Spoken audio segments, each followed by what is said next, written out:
এটা হলো মুক্তিযোদ্ধা, এটা হলো জুলাই যোদ্ধা। এদের মধ্যে পার্থক্য কি?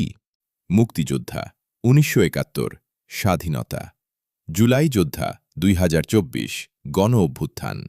মুক্তিযোদ্ধা সশস্ত্র সংগ্রামের মাধ্যমে ভৌগোলিক স্বাধীনতা অর্জন। জুলাই যোদ্ধা বৈষম্য বিরোধী গণতান্ত্রিক অধিকার ও রাষ্ট্র সংস্কার। মুক্তিযোদ্ধা বহিরাগত দখলদার বাহিনীর বিরুদ্ধে সশস্ত্র ও সংগঠিত যুদ্ধ।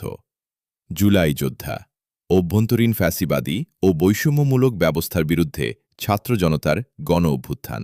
মুক্তিযোদ্ধা ১৯৭১ সালের মহান মুক্তিযুদ্ধে যারা পাকিস্তান সামরিক জান্তার বিরুদ্ধে অস্ত্র হাতে বা প্রত্যক্ষ ও পরোক্ষভাবে দেশের স্বাধীনতার জন্য যুদ্ধ করেছিলেন তাদেরকে মুক্তিযোদ্ধা বলা হয়।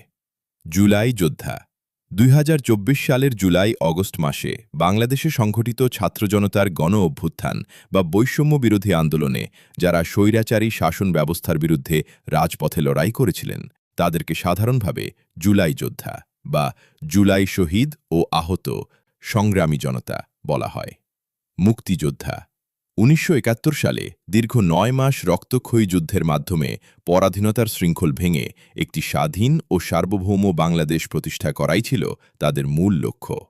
জুলাই যোদ্ধা বৈষম্য দূর করা, বাক স্বাধীনতা ফিরিয়ে আনা, আইনের শাসন প্রতিষ্ঠা এবং একটি বৈষম্যহীন নতুন বাংলাদেশ করার গণতান্ত্রিক দাবি নিয়ে তারা রাজপথে নেমেছিলেন।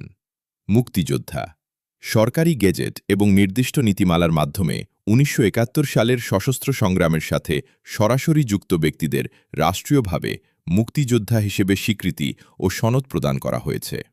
জুলাই যোদ্ধা ২০২৪ সালের এই গণ অভ্যুত্থানে যারা শহীদ হয়েছেন কিংবা গুরুতর আহত ও সক্রিয়ভাবে আন্দোলন পরিচালনা করেছেন তাদের আত্মত্যাগ ও অবদানকে স্মরণ করে সাধারণত এই অভিধাটি ব্যবহার করা হয়। এই ৩৬শে জুলাই স্মরণীয় করে রাখতে সরকারি ছুটি ঘোষণা করা হয়েছে। আপনার কাছে কোন যোদ্ধা সবচেয়ে বেশি পাওয়ারফুল কমেন্ট করে জানিয়ে দিন।